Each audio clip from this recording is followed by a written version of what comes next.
Thank you, Lord Jesus.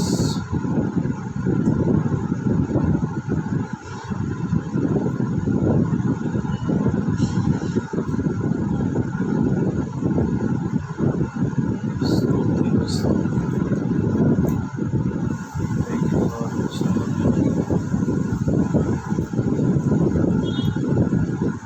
Praise the Lord. Praise the Lord.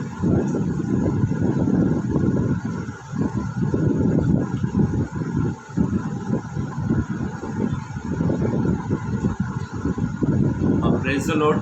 प्रभु के नाम की स्तुति हो और प्रभु के नाम की मैं बड़ाई करता हूँ।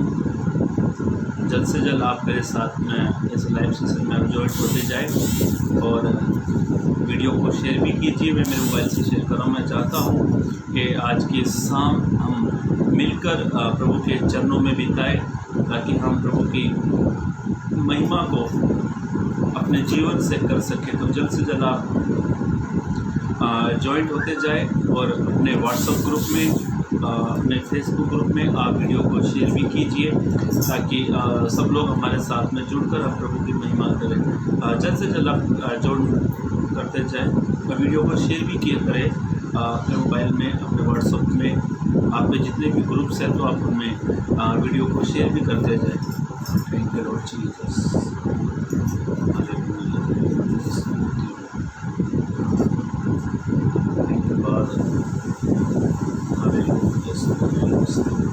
Thank you, Lord Jesus. Hallelujah, hallelujah. Thank you, Lord Jesus. Hallelujah. स्तुति हो महिमा और राजा। Hallelujah. चलिए मैंने वीडियो को शेयर कर दिया है और मेरा हो गया शेयर करके। तो अभी अपनी आंखों को बंद करें और इस समय हम प्रार्थना करने जा रहे हैं। तो आप जिस स्थान से मुझे सुन रहे हैं, आप जो भी स्थान पर आप बैठे हैं, काम पर है या घर पर है, तो इस समय अपनी आंखों को बंद करें और इस समय हम प्रार्थना करने जा रहे हैं और विश्वास करते कि प्रभु आज की आराधना को, प्रभु आज के कलाम को, प्रभु आज की संगति को ब्लेस करने जा रहा है। ये मेरा विश्वास है। चलिए अपनी आंखों को बंद करें और इस समय हम प्रार्थना करें प्रभु से और प्रभु से कहें प्रभु आप हमारी अगुवाई करें, प्रभु आप हमारी सहायता करें। तो जितने भी लोग अभी मुझे सुन रहे हैं प्लीज़ अपनी आंखों को बंद करें। इस वक्त प्रार्थना कर इस लाइव सेशन के लिए प्रार्थना करते हैं। मेरे जीवित महान परमेश्वर पिता, एक बार फिर मैं तेरे महान अनुग्रह के सिंहासन के करीब में आता हूँ। धन्यवाद देता हूँ प्रभु ये सुंदर से इस वक्त के लिए प्रभु जो आपने हमारी ज़िंदगी में दिया उसके धन्यवाद। आज के वचन को, गीतों को प्रभु आप ब्लेस करें और जितने मेरे भाई बहन जुड़ते हैं और इसके बाद जितने भी सुनते प्रभु आप अपने बेटों को, अपनी बेटियों को, अपने बच्चों को प्रभु आप ब्लेस करें। यीशु के नाम से मांगते हैं। Thank you Lord Jesus. आइए एक गीत को गाकर हम इस लाइव सेशन को स्टार्ट कर रहे हैं। और मैं मंगलवार को मेरे पेज पर नहीं था, तो मैं मंगलवार हिमाचल प्रदेश के पेज पर था, तो मैं आज मेरे पेज पर हूँ। तो आप सभी को अमन दुगल पेज पर आप सभी का वेलकम है। मैं स्वागत करता हूँ मेरे पेज पर। आप सभी का जो लोग जुड़ गए हैं आप कमेंट भी करते जाए और मैं दिल से धन्यवाद देता हूँ। आपने समय निकाल कर इस अमन दुगल पेज पर आप जुड़े। यदि आप पहली बार इस पेज पर आए हैं तो इस पेज को लाइक करें,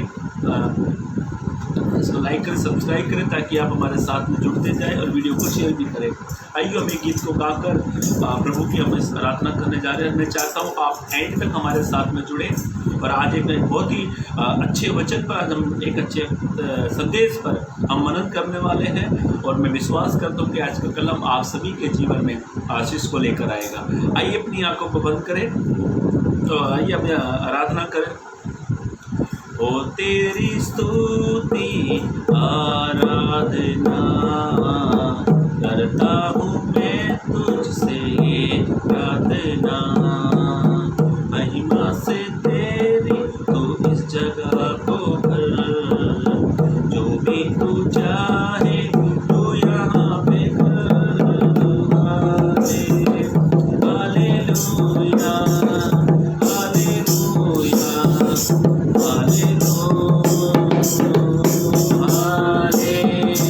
हालेलुया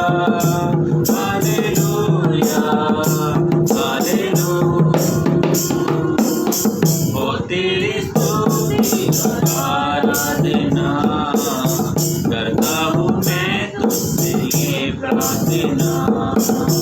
महिमा से तेरी तू इस जगह को भर, जो भी तू चाहे तू यहाँ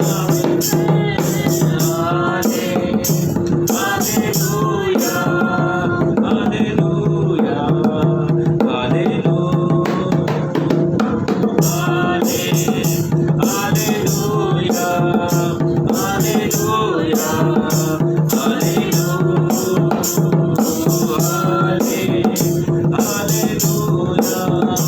हालेलुया हालेलुया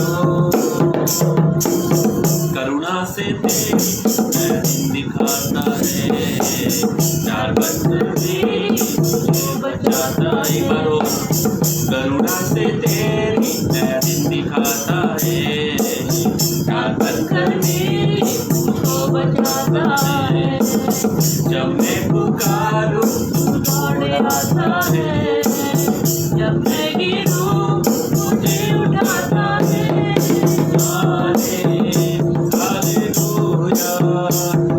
हालेलुया हालेलुया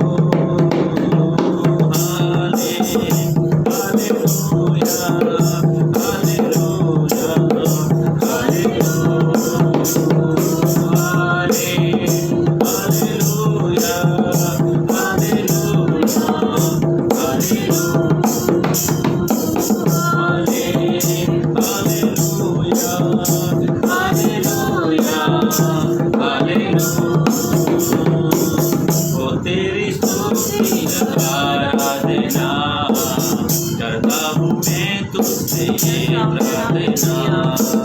महिमा से तेरी तू इस जगह को भर, जो भी तू चाहे तू यहाँ पे कर। हालेलुया हालेलुया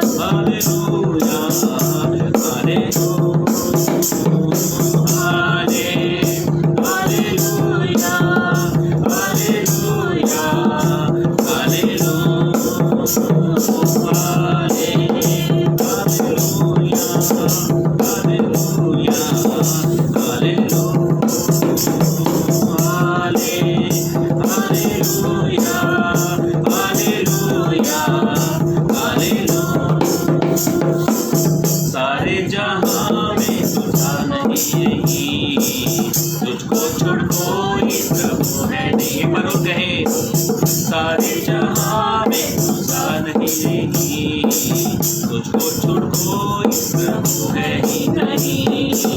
घुटने में टेको पर तेरे सामने, तू है मेरा प्रभु तू मेरा पिता।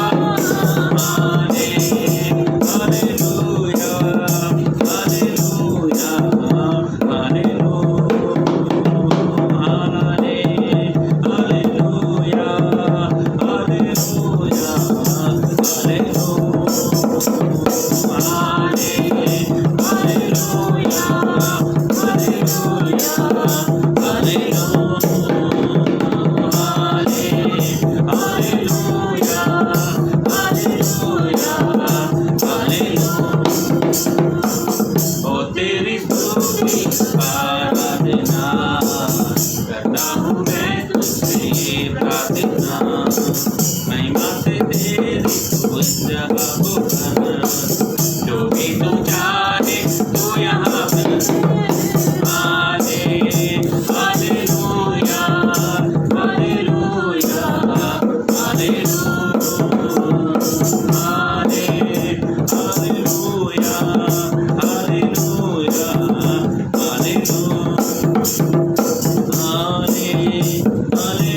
Hallelujah,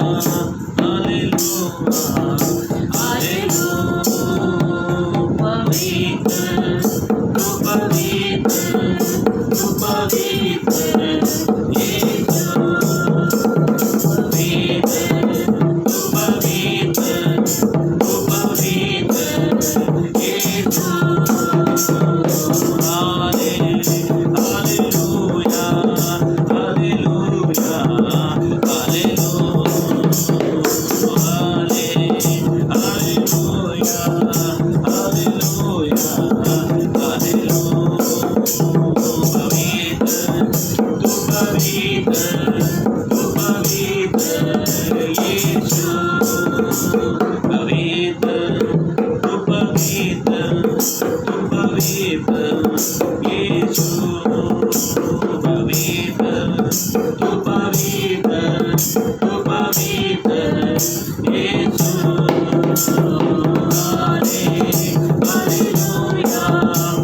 बेकार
स्तुति में तू ही तू, मेरी भक्ति में तू ही तू, मेरे जीवन में तू ही तू।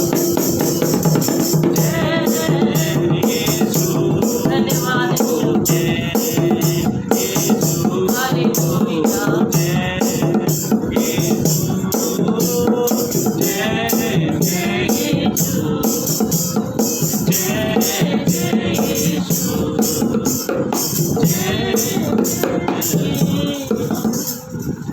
सच में प्रभु हम तेरी स्तुति करते, तेरी महिमा करते, तेरी बढ़ाई करते प्रभु। सच में प्रभु तू आदर के, तू स्तुति के योग्य प्रभु। दाऊद कहता है, हे मेरे मन तू यहोवा को डरने कहे, किसी उपकार को ना प्रभु। सचमुच तेरे उपकार प्रभु हमारे जीवन में बेशुमार, तूने प्रभु हमारे जीवन में उपकार करे प्रभु। एक एक उपकार के लिए प्रभु मैं धन्यवाद करता हूँ प्रभु। प्रभु सबसे बड़ा उपकार ये है प्रभु हमारी ज़िंदगी में प्रभु कि अब तक आपने हमें जिंदा रखा प्रभु। आपने अपने बच्चों को अब तक आपने संभाल कर रखा प्रभु। ये सबसे बड़ा उपकार प्रभु, सबसे बड़ी ब्लेसिंग्स प्रभु ये हमारे लिए है प्रभु। प्रभु मैं धन्यवाद करता हूँ आपके उपकारों के लिए प्रभु जी। इस समय प्रभु तेरे वचन पर तेरी आशीष को दे प्रभु, मुझे बोलने के लिए प्रभु तेरी आत्मा तेरे सामने से दे प्रभु। जितने लोग हमारे साथ जुड़ते प्रभु आप हर एक को प्रभु आप आशीर्वादित करें। आपने ऐसे किया प्रभु, इसके लिए धन्यवाद। प्रार्थना प्रभु यीशु के नाम से मांगते हैं। Praise the Lord. प्रभु के नाम की स्तुति हो। वाइट गाने के रूप में वाइट मोबाइल। चलिए आज के कलाम की ओर जाने से पहले और आज के वचन को मनन करने से पहले मैं आप सभी को जय मसीह कहता हूँ। और एक बार फिर आप हमारे साथ में जुड़े हैं उसके लिए धन्यवाद। आप अपने पाक कलाम को लेकर बैठे हैं तो उसे आप खोल के रखें। और मैं दिल से आप सभी को धन्यवाद देता हूँ जो आप हमारे साथ आप इस समय को शेयर करते हो। मेरे भाइयों मेरी बहनों, इस पेज पर आप पहली बार उसको लाइक भी करें। और यूट्यूब पर मैंने बहुत सारी वीडियो मैंने यूट्यूब पर डाली है। आप यूट्यूब पर जाएं और अमन दुगल करके आप नाम डालें तो वहाँ पर बहुत सारी वीडियो हमारे नाना प्रकार की विषय को लेकर मैंने बहुत सारी वीडियो मैंने वहाँ पर डाली हुई है। तो आप इन वचनों को सुन सकते ताकि आप आत्मिक जीवन में और आगे आप बढ़ सकें। चलिए आज के वचन की ओर जाने से पहले आप सभी से कुछ बात कहना चाहता हूँ। क्या हम परमेश्वर के साथ कैसे चल सकते हैं? एक व्यक्ति परमेश्वर के साथ कैसे चल सकता है? और हम कहते हैं मैं विश्वासी हूँ, मैंने बपतिस्मा लिया है, मैं आराधना करता हूँ और मैं प्रार्थना करता हूँ। ये सारे काम हम कहते हैं, मैं बहुत सारे कामों को करता हूँ। जब हम परमेश्वर के साथ चलते हैं तो कभी कभी हम परमेश्वर की भी नहीं सुनते, कभी कभी हम परमेश्वर की भी नहीं सुनते हैं। परमेश्वर के साथ कैसे हम चल सकते हैं? जब हम परमेश्वर की सुनेंगे और उसकी मानेंगे तभी हम प्रभु के साथ चल सकते हैं। प्रभु के साथ चलने के लिए हमें कई सारी बातें पवित्र वचन से देखने वाले हैं। पवित्र कलाम से हम कुछ बातों को मनन करने वाले हैं। एक व्यक्ति जब खुदा के साथ चलता है तो उसे खुदा की सुननी चाहिए। देखो दो दोस्त हैं और दोनों काम पर जा रहे हैं। एक बोल रहा है, एक नहीं बोल रहा। एक बोल रहा है और एक नहीं बोल रहा। जो बोल रहा है वो उससे कहता है मेरी सुन, तो वो सुनता ही नहीं, वो अपनी दुनिया में मस्त रहता है। फिर वो उससे क्या कहेगा, यार मैं तो तेरे साथ समय बिता के भी बोर हो रहा हूँ, मैं तुझे कुछ कह रहा हूँ तो सुनता ही नहीं मेरी बात की। वैसे ही आज मसीह जब जीवन में सब लोग प्रभु के साथ चलते तो हैं पर प्रभु की नहीं सुनते हैं, सब अपना माइंड दौड़ाते हैं, सब लोग अपने दिमाग का इस्तेमाल करते, मुझे ये करना है, मुझे वो करना है, मुझे ये करना है, और अब कहते हैं हम तो प्रभु के साथ चलते हैं। आज कई सारी बातें हम पवित्र वचन से देखने वाले हैं। आप सचमुच प्रभु के साथ चल रहे हैं तो हमें प्रभु की ही सुननी चाहिए। जब हम प्रभु की नहीं सुनते तो हम कैसे कह सकते हैं कि मैं प्रभु के साथ चल रहा हूं। एक वचन पढ़ लीजिए, मैं क्या कहना चाहता हूं, आप समझ जाओगे। नीति वचन की किताब,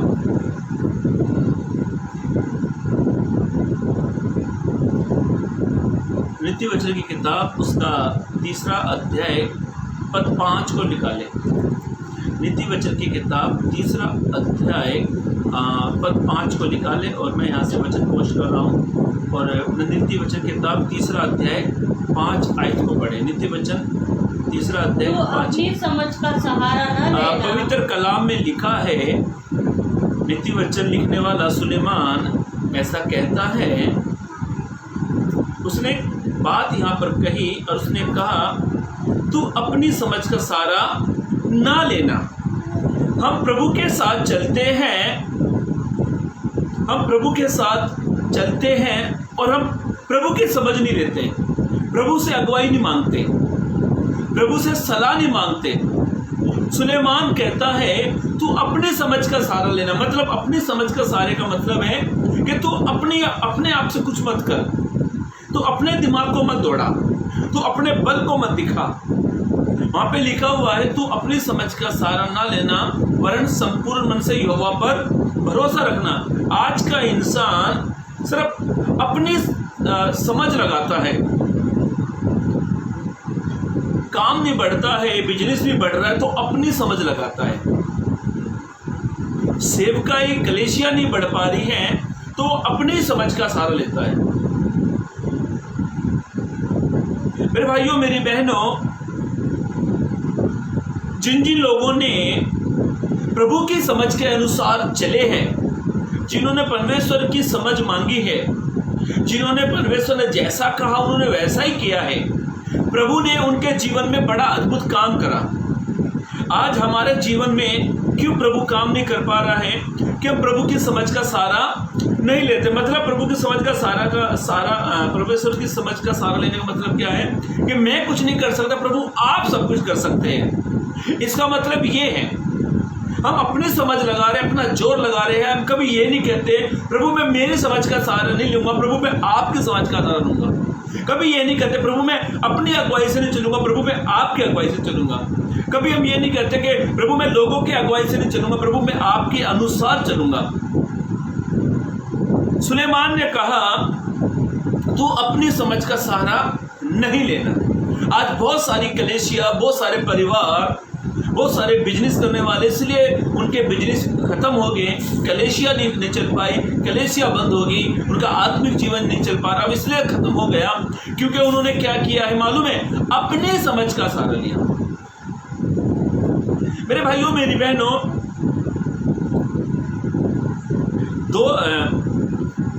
31 मार्च 31 मार्च 1909 को एक जहाज बनाया गया। 31 मार्च को 1909 की घटना है। एक जहाज बनाया, जिस व्यक्ति ने जहाज बनाया वो बड़ी टेक्नोलॉजी से जहाज बनाया। टाइटैनिक जहाज के बारे में बात कर रहा हूं। टाइटैनिक जहाज बनाया, उसको लगभग 3 साल तक उसका काम चला। 3 साल के बाद वो जहाज रेडी हुआ। उसमें बहुत सारी टेक्नोलॉजियां थी उसके अंदर अच्छे कैबिन थे, first class, second class, third class, ऐसे करके, और टिकट बहुत महंगी उस जहाज की थी। और ये जहाज के बारे में लोग कहते हैं, इतिहास ऐसा कहता है, ये कभी ना डूबने वाला जहाज। इतना बड़ा जहाज जिसके अंदर नाना प्रकार की सुविधाएं, उसके अंदर इतनी टेक्नोलॉजी के साथ वो बनाया गया। उसके पतरे उसकी जो दीवारें होती हैं वे पत्रे, लोहे के पत्रे, स्टील के पत्रे उसके अंदर डाले गए और लगभग 3 साल के बाद ये कंप्लीट हुआ जहाज। ये जो शिप जो थी, जो टाइटैनिक जो जहाज था, इसको बनाते समय कई हजारों मजदूर मर भी गए और ये हजारों मजदूरों ने मिलकर इस जहाज को बनाया। जिसको कॉन्ट्रैक्ट दिया था जहाज बनाने का, जिस कंपनी को, उस कंपनी ने के व्यक्ति को जब इनाम दिया, उसको एक गिफ्ट दिया कि आपने इतना खूबसूरत जहाज बनाया, उसने कहा इस जहाज को बनाते समय कई मजदूर मर भी गए मेरे। बोला आपका जहाज बड़ा अच्छा, बड़ा आविष्कार आपने इसका बनाया, बड़ा टेक्नोलॉजी इसके अंदर डाली आपने अंदर। उसने कहा 3 साल लगे मुझे टाइटैनिक जहाज बनाने के लिए। वो किसी होटल से कम जहाज, किसी होटल से भी कम नहीं था। वो अच्छी अच्छी सुविधाएं उसके अंदर थी। कभी ना डूबने वाला जहाज बनाया।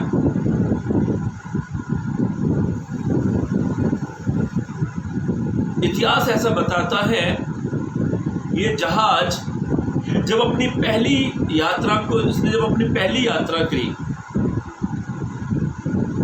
14 अप्रैल 1912 में, 14 अप्रैल 1912 में ये जहाज जब अपनी यात्रा करने के लिए चला तो इतना ठंड का माहौल था, मालूम है 4 दिन की यात्रा के बाद ये जहाज का अता पता नहीं हुआ।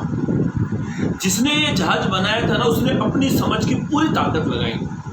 जहाँ तक उसने डिग्रियां की होगी इंजीनियर की, या उसने पूरा दिमाग उसने लगाया होगा, बड़ी टेक्नोलॉजी के साथ उसने जहाज बनाया। जब उसको इनाम दिया, उसको एक सम्मानित के लिए उसका गिफ्ट दिया, जब उसको स्वागत करने के लिए बुलाया, तो वो जहाज बनाने वाले, जिसने जहाज बनाया, उसका नाम मुझे याद नहीं आ रहा, तो उसने कहा कि खुदा भी चाहे ना जहाज को नहीं गिरा सकता, वो जहाज को डुबा नहीं सकता। मैंने इतनी टेक्नोलॉजी के साथ जहाज बनाया है।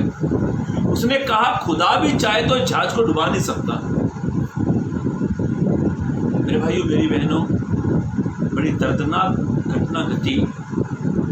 उसके अंदर 2200-2300 यात्री थे। उसके अंदर, जहाज के अंदर 2200 या 2300 के लगभग उसके अंदर यात्री थे। बड़ा एंजॉय कर रहे थे जहाज के अंदर,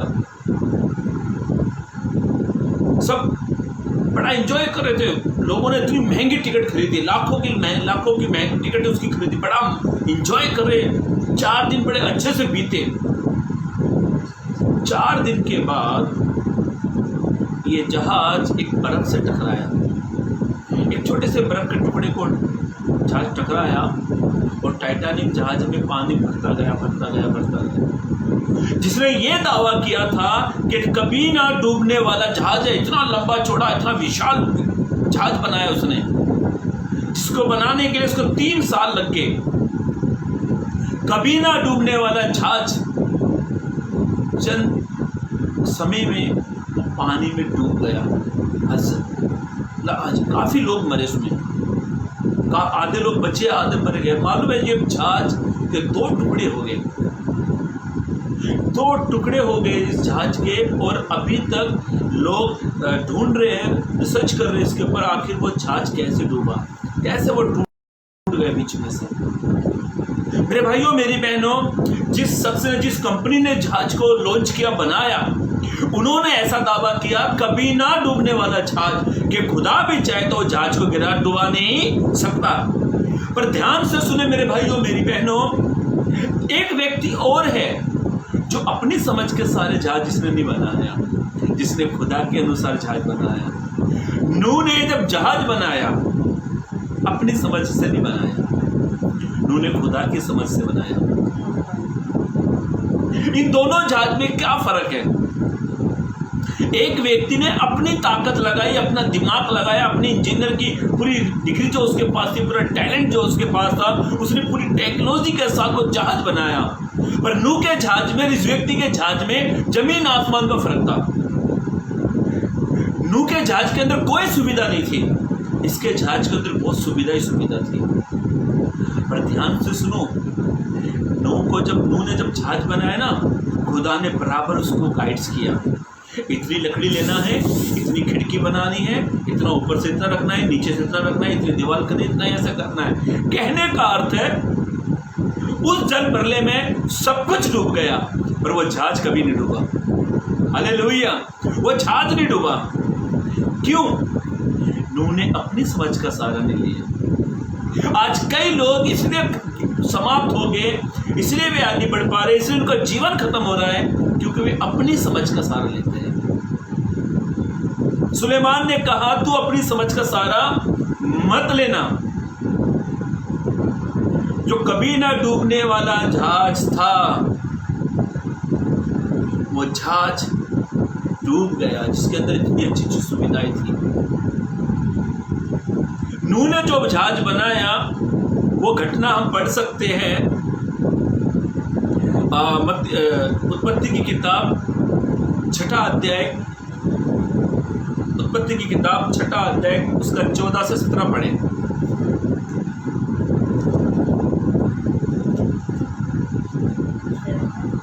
उत्पत्ति की किताब छठा अध्याय 14 से 17 पढ़े। इसलिए तू गोपेर वृक्ष की लकड़ी का एक खुदा ने नूह को अगुवाई किया, उसको गाइड्स किया किस पेड़ की लकड़ी लेनी है? गोपेर वृक्ष की लकड़ी लेनी है। हाँ, का एक जहाज बना ले। तू एक जहाज बना ले, उसमें कोठरियां बनाना, उसमें कोठरियां मतलब छोटे छोटे कमरे बनाना, और भीतर बाहर उस पर राल लगाना, उस पर राल लगाना। इस ढंग से तू उसको बनाना, इस ढंग से तू उसको बनाना। जहाज की लंबाई 300 हाथ, चौड़ाई 50 हाथ, ऊंचाई 30 हाथ की हो। ऊंचाई 30 हाथ की हो। जहाज में एक खिड़की बनाना, और उसके एक हाथ ऊपर से उसकी छत बनाना, और जहाज की एक द्वार रखना। हाँ, और जहाज में पहला, दूसरा, तीसरा खंड बनाना। हाँ, और सुन, मैं आप पृथ्वी पर जल प्रलय करके सब प्राणियों को जिनमें जीवन का प्राण है आकाश के नीचे से नष्ट करने पर। खुदा ने कहा कि तू एक जहाज बनाना। देखो पूरी बाइबल आप पढ़ लेना, कहीं भी नूह ने ये नहीं कहा खुदा से, खुदा मैं ऐसी खिड़की बनाऊं या ये लकड़ी छोड़कर मैं दूसरी लकड़ी लूं। मालूम है ये जो जहाज और टाइटैनिक के जहाज के सामने ये जहाज बहुत छोटा है। टाइटैनिक के जहाज के सामने ये नूह वाला जहाज बहुत छोटा है। टाइटैनिक का जहाज बहुत बड़ा था। पर ध्यान से सुनो, इन दोनों के जहाज में क्या फर्क है? नूह ने अपनी समझ का सहारा नहीं लिया, उसने अपने खुदा की समझ का सहारा लिया। नूह ने खुदा की समझ के अनुसार काम किया और मालूम है नूह के जहाज के कारण जानवर बचे और नूह का परिवार बच गया। आप YouTube पर जाकर नूह के जहाज के इतिहास के बारे में जानकारी लीजिए, आपको पता लगेगा नूह के जहाज के बारे में। नूह का जहाज जो था बड़ा अद्भुत रीति से बनाया गया, क्योंकि उसमें नूह का दिमाग नहीं था, खुदा का दिमाग था। नूह का टैलेंट नहीं था, खुदा का टैलेंट था।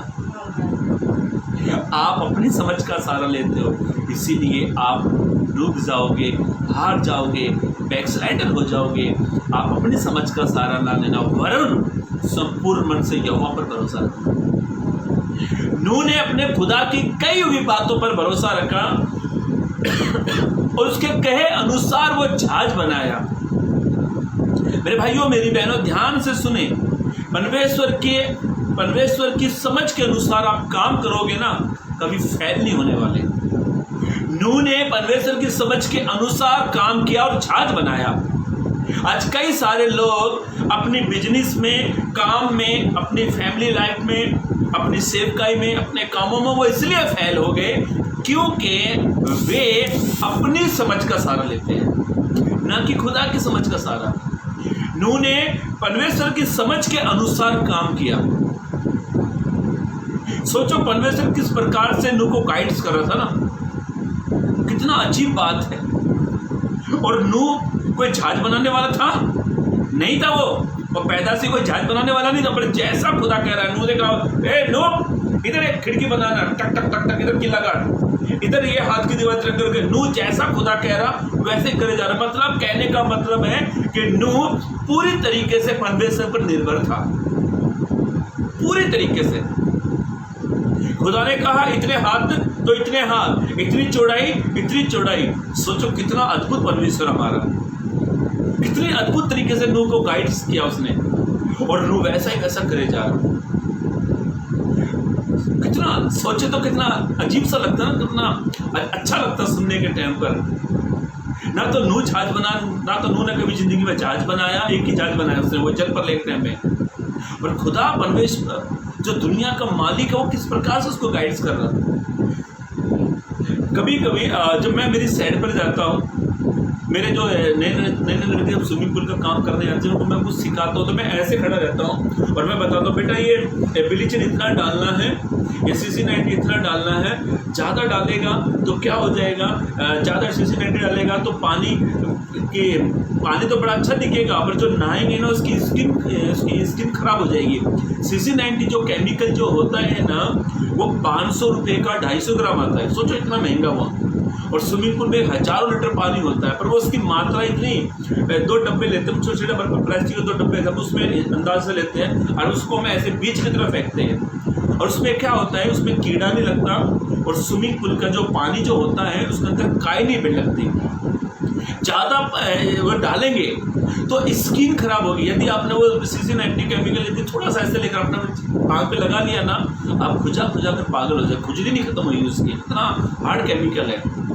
मैं जब मेरे पास जब नए लड़के आते स्विमिंग पूल का सीखने के लिए, मैं उनको बराबर गाइड्स करता हूँ, बेटा इतना डाल, इतना कर, ससम से इतना चलाने का, कैलोरी कितना रखने का है, केमिकल इतना रखने का है। ऐसे करते करते वो 1-2 हफ्ता उनको बताते वे ऑटोमेटिक स्विमिंग पूल का पूरा काम सीख जाते। मैंने कई लोगों को ऐसे सिखाया था और सब सीख कर काम भी कर रहे हैं, मेरा भी करते हैं, अपना एक्स्ट्रा भी काम कर रहे हैं। कहने का अर्थ है आज कई सारे लोग परमेश्वर की समझ के अनुसार काम ही नहीं कर रहे हैं, इसलिए वे फेल हो गए अपनी लाइफ में।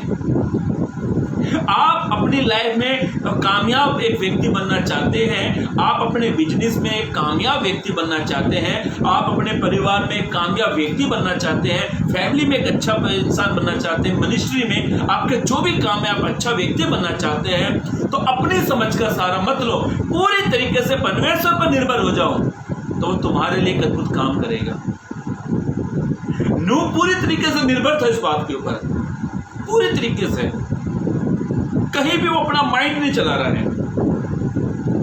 और ऐसा लिखा है कि परमेश्वर आसमान से बात कर रहा था उससे, ऊपर स्वर्ग से बात कर रहा है, नूह ऐसा करना बेटा, नूह ऐसा करना, नूह ये करना, नूह वो करना, नूह ये करना। आज तो कलेशिया के पास्टर बेचारे साथ में रहकर गाइड्स करते, ऐसा करो, तो भी नहीं सुनते हैं। पर नूह ने सुना, जो कभी ना डूबने वाला जहाज था ना वो डूब गया, पर नूह का बनाया हुआ जहाज नहीं डूबा, क्योंकि नूह का जहाज लकड़ी का बनाया हुआ था। वो टाइटैनिक जहाज में पत्थरे लगे हुए थे। पर ध्यान से सुनो, वो व्यक्ति अपनी समझ का सहारा ले रहा है, नूह खुदा की समझ का सहारा ले रहा है।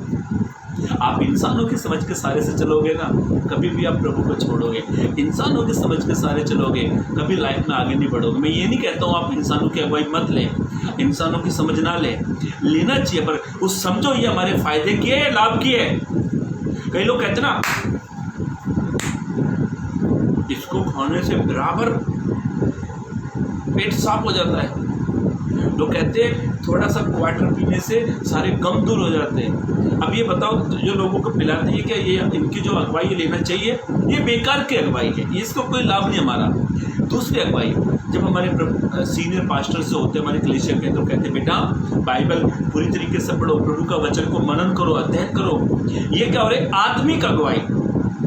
आत्मिक अगुवाई के लिए अपने पासवान के अधीन हो जाओ।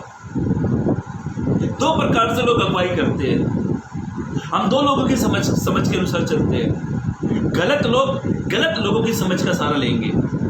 आत्मिक लोग भी कम नहीं है इस मामले में, आत्मिक भी कम नहीं है, आत्मिक भी गलत लोगों की संगति का सहारा लेते हैं। बराबर नहीं, ये भाई भरा तुम्हारे पास गलत सिखाते, देखो मैं ऐसा बताता हूँ, नहीं, नूह के, ध्यान से सुने, नूह ने परमेश्वर की समझ से काम किया, इसीलिए वो जो नूह का काम था वो सक्सेसफुल हुआ। नूह बचा, जानवर बचे और नूह की फैमिली बच गई। आप अपनी फैमिली को अद्भुत तरीके से आगे बढ़ाना चाहते हैं, उनको सेफ रखना चाहते हैं, तो आप आज से ही अपनी समझ का सहारा कभी ना लेना। बस एक ही बात, प्रभु की समझ का सहारा लेना और प्रभु पर निर्भर हो जाना। बस प्रभु मैं कुछ नहीं कर सकता, प्रभु आप मेरे लिए सब कुछ कर सकते हो। तो यीशु ने कहा है मनुष्य से कुछ, प्रभु से सब कुछ होगा। यीशु ने कह दिया मत्ती की किताब में। आइए दूसरी बात और चले। मेरे कई लोगों को शादी की जिन लोगों ने शादियाँ की, कुछ लोग आज भी रोते हैं लोग। मैं एक परिवार को जानता हूँ, मैं क्षमा चाहता हूँ, नाम नहीं लूँगा, अपने विश्वासी परिवार है। आज पूरी तरीके से वे लोग है ना बैकस्लाइडर होकर हिंदू धर्म में चले गए, पूरा परिवार। जब मैं विश्वास में आया था तो बहुत अच्छा प्रभु का काम कर रहे थे। इनकी बड़ी बेटी ने शादी की। इनकी बड़ी बेटी ने जब शादी की, माँ बाप ने कहा बेटा लड़का विश्वासी होना चाहिए, प्रभु का भय मानने वाला चाहिए। तो बेटी ने किसी की भी नहीं सुनी। आज कई सारे लोग हैं ना, कई सारे लोगों की शादी इसलिए सक्सेसफुल नहीं हो पाए। कई सारे लोगों की शादी होते ही तलाक की बात पहले आ जाएगी। पत्नी ढूंढने में या जीवन साथी ढूंढने में अपनी समझ का सहारा मत, प्रभु से प्रार्थना करके मांगो। कई लोग कहते हैं प्रभु ने मेरे दिल में डाली थी ये बात। अरे भाई, प्रभु ने तेरे दिल में इस बात को डाली, उस बहन के मन में भी तो डालेगा ना। कई लोग कहते हैं, सच किसने सच्ची कहा है, प्यार अंधाई होता है। वो ऊंच नीच जात पात ये नहीं देखता, बस कर लो, फिर बाद में रोते हैं सर पकड़ के। जिस परिवार के बारे में मैं बता रहा हूँ, वो परिवार से मैं पूरी तरीके से बहुत अच्छी तरीके से वाकिफ थी, क्योंकि मेरा रिलेशन उनके साथ बहुत अच्छा था। उनके घर में आना जाना हमेशा था।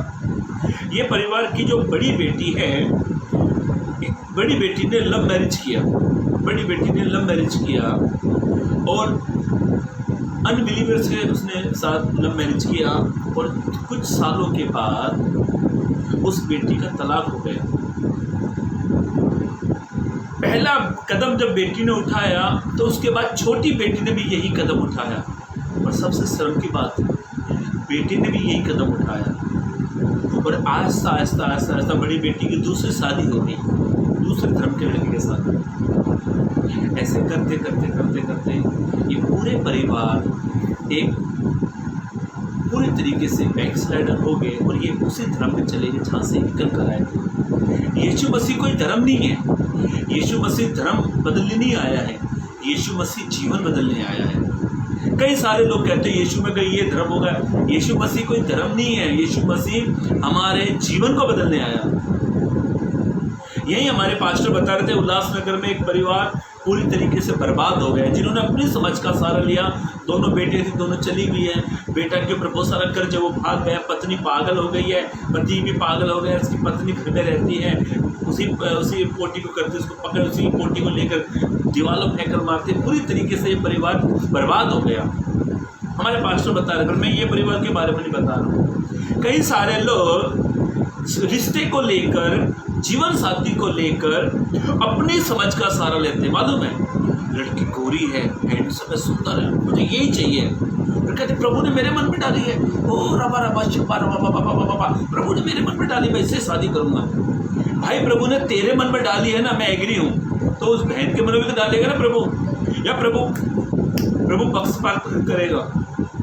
फिर बाद में क्या होता है, परिवार के खिलाफ चले जाते, शादी करते, बाद में रोना चालू हो जाता है। रोने के बाद फिर बर्तनों की आवाज़, बर्तनों की आवाज़ आएगी, इधर से ये गिलास फेंक के मारा, इधर से वो गिलास फेंक के मारा। बारे विश्वासी, आज मालूम है सबसे ज़्यादा ये काम बिलीवर में भी हो रहे हैं।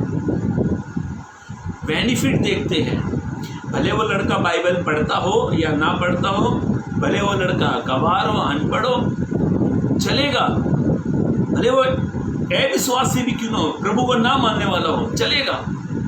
हम बच्चों का फ्यूचर देखते ना, आगे जाके सुख से रहेगी, अच्छे से रहेगी। मुझे याद आती है घटना, अब्राहम का दास एलियाजर, अब्राहम ने उसको एक काम सौंपा कि मेरे बेटे इसहाक के लिए एक लड़की ढूंढ। कलाम ऐसा बताता है, मैं आपको रेफरेंस दे देता हूँ क्योंकि मैं समाप्त करूँगा थोड़ी देर में। मैं आपको रेफरेंस दे देता हूँ, आप उत्पत्ति की किताब उसका 24 अध्याय 44 से 45 पद में आप पढ़ लेना। मालूम है ये एलियाजर ने अपनी समझ का सहारा नहीं लिया। उसने खुदा से कहा, प्रभु आप मुझे एक चिन्ह दिखाना जो मुझे और मेरे ऊँटों को क्या पिलाएगी। बोलो ना रे बाबा, पानी। मेरे ऊँटों को जो पानी पिलाएगी और जो मुझे पिलाएगी वो मेरे स्वामी के बेटे इसहाक के लिए ठीक है। ये चिन्ह उसने ठहराया। अच्छा, ये चिन्ह इसने ठहराए थे, खुदा इसने अपने आप से दिमाग से लगाया या अब्राहम ने इससे कहा था? अब्राहम ने कहा था इससे नहीं, इसने कहा था कि प्रभु आप मुझे ये चिन्ह बता देना जो मुझे और मेरे ऊँट को पानी पिलाएगी, तो मैं समझ जाऊंगा कि यही लड़की मेरे स्वामी के बेटे इसहाक के लिए है। और मालूम है ऐसा ही हुआ। रेबिका जब आई तो उसने ऊँटों को भी पानी पिलाया और एलियाजर को भी पानी पिलाया। घर बुद्धि से बनता और समझ के द्वारा स्थिर होता है। आज कई सारे विश्वासियों के जीवन में ये इतनी समस्या चल गई। कहते प्रभु ने मुझे दिया, प्रभु ने मेरे मन में डाली, प्रभु ने मेरे मन में। अरे भाई, प्रभु ने तेरे मन में डाली तो प्रभु उसके माँ बाप के मन में भी डालेगा ना। या फिर आप उस चीज के लिए प्रार्थना करो। प्रभु पे जब आपको लगता है कि मुझे शादी करनी है, मुझे सेवकाई के लिए एक अच्छा जीवन साथी चाहिए या जीवन संगनी चाहिए, तो प्रभु के सामने प्रार्थना करो, प्रभु पर निर्भर हो जाओ, प्रभु आपको अच्छे से अच्छा जीवन साथी देगा। मेरे भाइयों, मेरी बहनों, वो परिवार जो हमारा, जिसको मैं जानता हूँ पीछे से, पूरा परिवार बर्बाद हो गया। क्यों? आज घर क्यों बर्बाद हो रहे हैं? क्योंकि लोग क्या करते हैं, अपनी समझ का सहारा लेते हैं। पति पत्नी के क्यों तलाक होते हैं? अपनी समझ का सहारा लेते हैं। चलो कोई बात नहीं, आपने शादी कर भी ली, कोई बात नहीं, तो आपका काम है उस चीज को खत्म कर कर आगे प्रार्थना कर कर प्रभु पर निर्भर होकर अपने जीवन को जिए, अपने जीवन पर निर्वाह करो चीज को लेकर। मालूम है आपको यकीन नहीं होगा, मुझे सबसे ज़्यादा मैसेज, कॉल, प्रेयर करो, ये सबसे ज़्यादा क्या विषय आते मेरे पास, मालूम है आपको यकीन नहीं होगा, तलाक करो। मेरे पास सबसे ज़्यादा मैसेज, कॉल और मैसेज एक ही चीज़ के आते हैं, ब्रदर प्रेयर करें कि हमारे तलाक होने वाले हैं, ब्रदर प्रार्थना करें हमारा तलाक नहीं होना चाहिए। क्यों? अपनी समझ का साथ मुझे सुन रहे हो और इसके बाद जो सुनेंगे, मैं उनसे कहना चाहता हूँ, आप अभी से ही अपनी फैमिली को लेकर अपनी समझ का सहारा मत लो। आज से ही खुदा की समझ का सहारा लो। प्रभु आपके परिवार को ब्लेस करेगा, प्रभु आपके परिवार को आशीर्वादित करेगा। मेरे भाइयों, मेरी बहनों, एलियाजर ने उस काम को किया, अपने स्वामी की इच्छा को पूरा किया। एलियाजर ने जैसा स्वामी ने कहा उस काम को पूरा किया, और मालूम है एलियाजर इस काम में फेल नहीं हुआ। तीसरी बात बताकर समाप्त कर दूंगा। कई सारे लोग अपने आत्मिक जीवन में हार जाते हैं, आध्यात्मिक जीवन भी हार जाते हैं। और मैं आपको एक शख्स के बारे में बाइबल से बताने वाला हूँ। वो युद्ध के समय गया, उसने सूरवीरों से या अपनी प्रजा से या अपने सैनिकों से किसी से अगुवाई नहीं मांगी, उसने अपने खुदा से अगुवाई मांगी। और मालूम है ऐसा एक बार नहीं, बार बार पूछता है, मैं आगे बढ़ूं या नहीं, मारूं या नहीं। मतलब कि क्या है इस कहने का मतलब, वो पूरी तरीके से प्रभु पर, परमेश्वर पर निर्भर होकर वो युद्ध को चला। क्या आप उसके बारे में पढ़ना चाहते हैं? चलिए तीसरी बात को पढ़ें। तीसरा पॉइंट हमारा है, परमेश्वर की समझ के अनुसार चलोगे तो परमेश्वर आपको विजयी कराएगा। चलिए आइए मेरे साथ निकाल ले पहला इतिहास। मेरे साथ निकाल लीजिए पहला इतिहास, उसका 14 अध्याय। पहला इतिहास 14 अध्याय और वचन हम पढ़ने वाले हैं 8 से पढ़ेंगे। जब फलिस्तियों ने सुना, तब फलिस्तियों ने सुना राजा होने के लिए हाँ दाऊद का अभिषेक हुआ ऐसा है। लिखा है, जब फलिस्तियों ने दाऊद के बारे में सुना कि दाऊद इस्राएलियों का राजा होने के लिए उसका अभिषेक किया, तब सब फलिस्तियों ने दाऊद की खोज में चढ़ाई की। तब फलिस्तियों ने दाऊद की खोज के लिए चढ़ाई की, मतलब दाऊद को वे मारने के लिए क्या कर रहे थे? ढूंढ रहे थे। यह सुनकर दाऊद उनका सामना करने को निकल गया। अभी दाऊद को भी पता लगा कि फलस्तीन लोग मुझे मारने के लिए आ रहे हैं, तो दाऊद भी उनका सामना करने के लिए चला। फलिस्ती आए और रपाइम नामक तराई में धावा बोला। हाँ, रपाइम नामक तराई में धावा बोला। तब दाऊद ने परमेश्वर से पूछा। अभी ध्यान से सुने, इसका मतलब है अपनी समझ का सारा दाऊद ले रहा नहीं। क्या दाऊद सूरवीर नहीं था? क्या दाऊद के पास सूरवीर योद्धा नहीं थे? वो लड़कपन से योद्धा था दाऊद, जो भालुओं को मारता था, जो शेरों को मारता, जो गोलियत को गिरा डाल, गोलियत को जिसने मारा। फिर भी दाऊद अपना बल के बारे में बात नहीं कर रहा। फिर भी दाऊद अपने सूरवीरों के बारे में बात नहीं कर रहा। मुझे याद आती है घटना, जब अबशालोम जब अपने पिता को मारने के लिए जा रहा था, तो अबशालोम को लोगों ने गाइड्स किया कि तेरे पिता के पास तो बड़े बड़े सूरवीर हैं, तेरे पिता तो योद्धा है। सोचो, वही योद्धा किस पर निर्भर हो रहा है मालूम है? परमेश्वर के ऊपर निर्भर पड़े।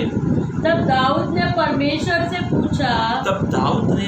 से पूछा, क्या मैं फलिस्तियों पर चढ़ाई करूं? ओहो, क्या बात है! दाऊद परमेश्वर पर क्या हो रहा है? निर्भर हो रहा है, अपनी समझ का सारा नहीं ले रहा है। हाँ, और क्या तू उन्हें मेरे हाथ में कर देगा? हाँ। यहोवा ने उससे कहा, चढ़ाई कर, क्योंकि मैं उन्हें तेरे हाथ में कर दूंगा। अब इसका 14 पद पढ़ लीजिए। हाँ। तब दाऊद ने परमेश्वर से फिर पूछा। ऐसा लिखा है, दाऊद ने फिर पूछा। और परमेश्वर ने उससे कहा, पीछा मत कर। अरे उनसे मुड़कर। परमेश्वर ने पहले कहा चढ़ाई कर, फिर परमेश्वर कहता है रुक, पीछा मत कर। हाँ, उनसे मुड़कर। हाँ, तूत के वृक्षों के सामने से हाँ, उन पर छापा मार। हाँ, और जब तूत के वृक्षों की फुनगियों में से सेना के चलने की सी आहट तुझे सुन पड़े, तब यह जानकर युद्ध करने को निकल जाना। अब इसका 16 पद पढ़े। परमेश्वर की इस आज्ञा के अनुसार क्या लिखा है मालूम है? इस वचन को मैं अभी आपको छोटे शब्दों में समझाकर बता दूंगा। परमेश्वर की इस आज्ञा के अनुसार इजरायलियों ने फिलिस्तियों पर चढ़ाई करी और उन्होंने उनको मार डाला। तब दाऊद की कीर्ति देश देश में फैली और परमेश्वर के कारण दाऊद का भय लोगों के मन में आ गया है। घटना काफ़ी बड़ी है, समझ चाहता हूँ, पर छोटे शब्दों में मुझे बतानी पड़ रही है। अभी ध्यान से सुने। दाऊद की विजय का कारण दाऊद के सूरवीर नहीं है। दाऊद की विजय का कारण खुद दाऊद नहीं है। दाऊद की विजय का कारण क्या है मालूम है? वो पूरी तरीके से यहोवा पर निर्भर था। आप अपने जीवन में इसलिए आपका पाप आपको बार बार क्यों गिराता है? क्योंकि आप पाप पर निर्भर है। आप परमेश्वर के समझ का सहारा लो, परमेश्वर आपको उसी जगह पर आपको विजय कराएगा। दाऊद परमेश्वर से अगुवाई मांग रहे हैं, और एक बार नहीं 2 बार परमेश्वर से पूछा। तीसरी बार तो खुदा ने कहते चल अब जाके युद्ध कर।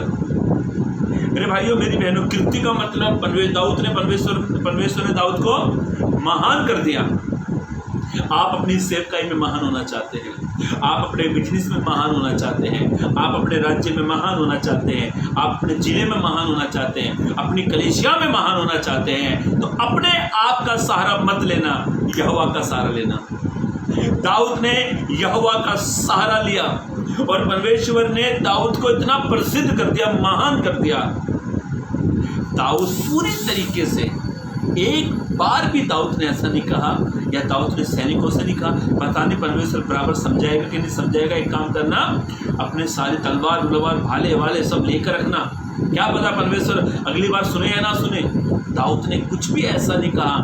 दाऊद पूरी तरीके से परमेश्वर पर निर्भर था। जो लोग परमेश्वर पर निर्भर होते हैं, जो कलीसिया परमेश्वर पर निर्भर होती है, जो परिवार परमेश्वर के ऊपर निर्भर होते हैं, जो सेवक परमेश्वर के ऊपर निर्भर होते हैं, वे कभी हारते नहीं वरन वे विजयी पाते हैं।